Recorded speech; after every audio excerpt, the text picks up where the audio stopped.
Good morning, student. Now we are going to start our chapter number 3, linear regression. In the previous chapter 2, we have studied the concept of correlation, right? We have seen whether the correlation between two variables is positive or negative is known by correlation coefficient, right? हम वहाँ पे क्या find करते थे? Correlation coefficient, it means R. Moreover, we get numerical measure of the closeness of the variables. हमें वहाँ पे क्या मिलते थे? न्यूमेरिकल वैल्यूज मिलते थे और क्लोजनेस 0 से 1 से क्लोजनेस, 0 से -1 क्लोजनेस हम वो आगे सीख चुके हैं. But the coefficient of correlation fails to provide the expected value of one variable. लेकिन जो कोरिलेशन कोएफिशिएंट है वो एक्सपेक्टेड वैल्यू हमें बताता नहीं है. Understand? When some relation of exist between two variables, many times it is necessary to obtain the approximate value or estimated value of one variable for the known value of the other variable using this relation. यानी बहुत ज़रूरी हो जाता है जब भी दो variable होते हैं तब उसके सामने हमें अप्रोक्सीमेट वैल्यू करनी या एस्टिमेटेड वैल्यू कितनी होगी वो जानना बहुत ही ज़रूरी हो जाता है. इसीलिए हम लोग क्या सीखने वाले हैं? Linear regression. First we have to learn about what is the meaning of regression. Regression का मीनिंग क्या है? फर्स्ट तो हमें जानना है कि what is the meaning of regression. अब रिग्रेशन में क्या होता है? तो एक तो इंडिपेंडेंट वेरिएबल होता है और एक डिपेंडेंट वेरिएबल होता है, जैसे कि यहाँ पे लिखा हुआ है independent variable and dependent variable. अब हमें डिपेंडेंट वेरिएबल और इंडिपेंडेंट वेरिएबल ये दोनों वेरिएबल क्या है पहले तो हम वो सीखेंगे. अब एक एग्जांपल लेते हैं. एक कंपनी है, राइट? अब हमें उसकी एनुअल सेल जानना है, यानी उसके पूरे ईयर में कितना सेल किया है वो हमें जानना है नंबरिक वैल्यू में, यानी नंबरिक फिगर उसका कितना है, total value of the sale कितना किया है, हमें वो न्यूमरिक वैल्यू में जानना है. तो पहले तो हमें सारे फैक्टर्स की स्टडी करनी होगी, यानी उस सेल को इफेक्ट करने वाले कितने सारे फैक्टर्स हैं वो हमें कंपनी में से फाइंड करने होंगे. वो कंपनी में ऐसे कौन कौन से फैक्टर होते हैं? तो various factors are there. First is the employee, sale कितना हुआ, प्रोडक्शन कितना हुआ, प्रॉफिट कितना हुआ, लॉस कितना हुआ. ये सारे जो फैक्टर्स हैं वो किसको अफेक्ट करते होंगे? एनुअल सेल को, राइट? तो ये सब जो हमें एनुअल सेल को जानना होगा तब हमें ये सारे फैक्टर्स की स्टडी भी करनी होगी. अंडरस्टैंड? तो ये जो सारे फैक्टर्स हो गए वो हमारे क्या हो गए? Independent variable. क्या हो गए? Independent variable. तो ये जो सारे फैक्टर हो गए वो क्या हो गए? हमारे इंडिपेंडेंट वेरिएबल. और एनुअल सेल इन न्यूमेरिक वैल्यू वो क्या हो गया? Dependent variable. यानी जो सेल है वो किस पर डिपेंड करता है? ये सारे फैक्टर्स पे. ये जैसे वर्क करेंगे वैसे उसका एनुअल सेल में चेंजेस होगा. अंडरस्टैंड? तो independent variable and dependent variable, यानी एक रिलेशनशिप एस्टैब्लिश करना पड़ता है. उस रिलेशनशिप को क्या बोलते हैं? रिग्रेशन बोलते हैं. You have to model a relationship between individual variable and dependent variable. Then the best thing that you can do is the regression analysis. Variable और डिपेंडेंट वेरिएबल के बीच में एक रिलेशनशिप एस्टैब्लिश करना पड़ता है, उसको क्या बोलते हैं? Regression. Understand? To the next, linear regression model. तो पहले तो हमें लीनियर रिग्रेशन मॉडल समझने से पहले हम एक एग्जांपल समझते हैं, उसके बाद उसको समझेंगे what is the meaning of linear regression model. A set of one or more equation representing a relation or a problem is called model. A statistical model which describes the cause and effect relationship between two variable is called regression model. यानी दो ऐसे variable होते हैं जिसमें cause और effect होता है, उसका रिलेशनशिप को दो वेरिएबल को क्या बोलते हैं? Regression model. अंडरस्टैंड? अब हम एग्जांपल लेते हैं, एडवर्टाइजमेंट कॉस्ट एंड सेल. अब एक कंपनी है जो एडवर्टाइज कर रही है और सेलिंग भी कर रही है. अगर कंपनी एडवर्टाइजमेंट को ज़्यादा करेगी तो सेल उसका क्या होगा? इंक्रीज होने वाला है. अगर वो एडवर्टाइजमेंट कम कर रही है तो उसका असर उसकी सेलिंग पे भी कैसा हो जाएगा? कम होगा. यानी अगर वो एडवर्टाइजमेंट ज़्यादा करेगी तो उसका सेलिंग भी क्या हो जाएगा? बढ़ेगा. अगर वो एडवर्टाइजमेंट कम करेगी तो उसका सेलिंग क्या हो जाएगा? कम हो जाएगा. तो सेलिंग किस पे डिपेंडेंट है? तो एडवर्टाइजमेंट कॉस्ट पे डिपेंडेंट है. तो एडवर्टाइजमेंट कॉस्ट क्या हो गया? हमारा इंडिपेंडेंट वेरिएबल. यानी एडवर्टाइजमेंट कॉस्ट जैसे वर्क करेगा वैसे सेलिंग वर्क करेगा.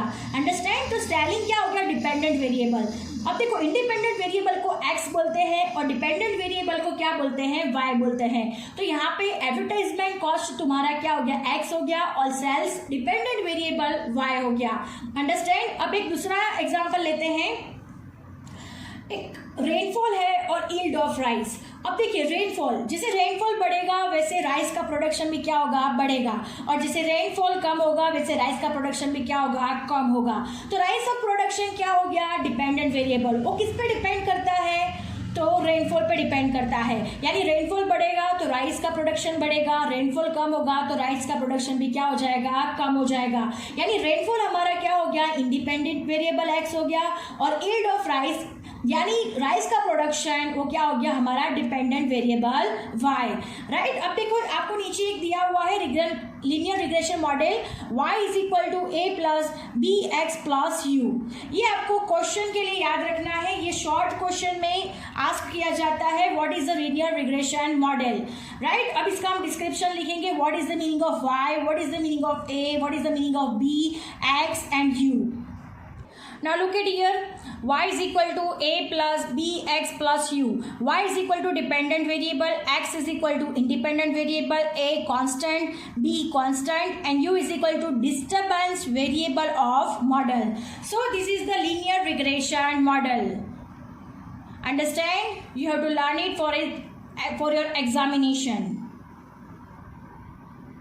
Now moving to the next point, fitting regression line. In a scatter diagram of two correlated variables, if the points are clustered around a line, we can say that there is a linear regression. Right, हम जो भी x और y के जो भी digit होते हैं उसको हम पॉइंट आउट करते हैं क्लस्टर डायग्राम में, और फिर उससे जो लाइन बनती है उसको क्या बोलते हैं, linear regression. The method of obtaining such a line expressing the relation between two variables is called fitting a regression line. There are two methods for fitting a regression line. Fitting a regression line की दो methods है। First method, method of scatter diagram, and the second one is method of least square method. So first we have to understand what is method of scatter diagram. Now first we have to understand what is the method of scatter diagram. Listen it carefully. If y is a dependent variable and x is an independent variable, then such a line is called regression line of y on x, and approximate value of dependent variable y can be obtained for any given value of independent variable x from it. Since no computation is required to draw such a line, यानी x के variable दिया गया है, y का variable दिया गया है, इन दोनों को अगर हम डायग्राम में ड्रॉ कर देंगे, फिर उससे जो लाइन बनेगी और उससे जो अप्रोक्सीमेट वैल्यू बनेगा उसमें कोई भी हमें कंप्यूटेशन की ज़रूरत नहीं होगी, सिर्फ हमें उसको पॉइंट लगा के सिर्फ ड्रॉ ही करना होता है। It is very easy and quick method of fitting regression line, but there is a problem in doing so. Different person made different lines. इसमें एक प्रॉब्लम है क्योंकि different person may draw different lines, अलग अलग person अलग अलग line draw करेंगे, उससे हमें अप्रोक्सीमेट वैल्यू परफेक्टली पता चलेगी नहीं। Let us take one example. Now look at here, आप देख सकते हो x और y के डिजिट है जो हमने पॉइंट प्लॉटेड किए हैं अकॉर्डिंग टू द x और y के डिजिट से, राइट। अब इसमें हमें लीनियर रिग्रेशन लाइन ड्रॉ करनी है। अब कोई एक है जो ऐसे लीनियर रिग्रेशन लाइन ड्रॉ कर रहा है। नाउ लुक एट हियर, एक पर्सन ने ऐसे रिग्रेशन लाइन ड्रॉ की है, अब दूसरा पर्सन बोल रहा है कि मैं अलग ड्रॉ करूंगा, तो वो ऐसे ड्रॉ कर रहा है।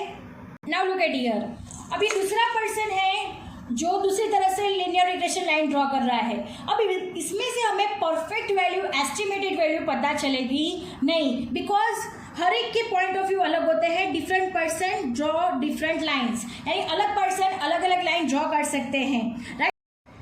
A line of regression drawn by this method is not the best fitted line because it does not guarantee the best estimate of the dependent variable. The method of the least square is used to obtain such a best fitted regression line. यानी ये हमें सही से guarantee नहीं देता estimation की dependent variable की। So this is the limitation of this method.